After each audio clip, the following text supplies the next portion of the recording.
প্রতিটি পরিবারে এমন একজন বোকা পুরুষ থাকে যে তার পরিবারের বাকি সবার জন্য খেটে খুঁটে নিজের জীবনের বেশিরভাগ সময় নষ্ট করে দেয়।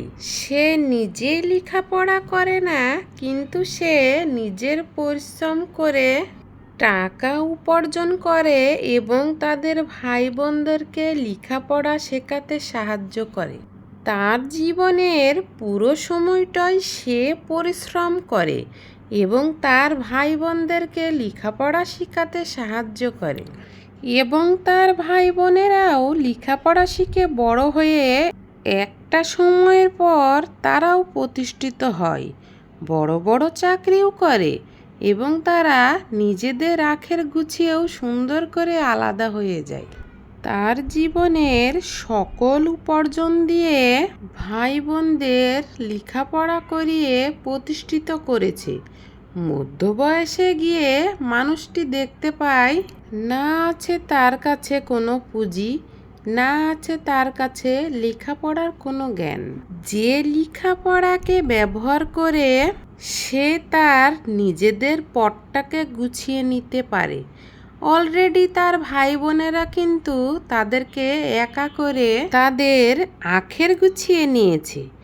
এমন পরিস্থিতিতে সেই বোকা পুরুষগুলো ভীষণ একা হয়ে পড়ে।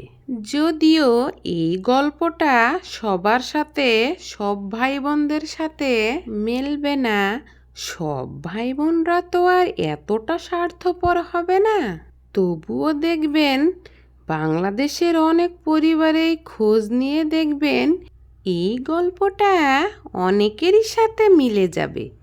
তাই বলি কি, ভাই বোনকেও সাহায্য করবেন, ভালোবাসবেন, তাদেরকে বড় হতে সাহায্য করবেন, সব ঠিক আছে।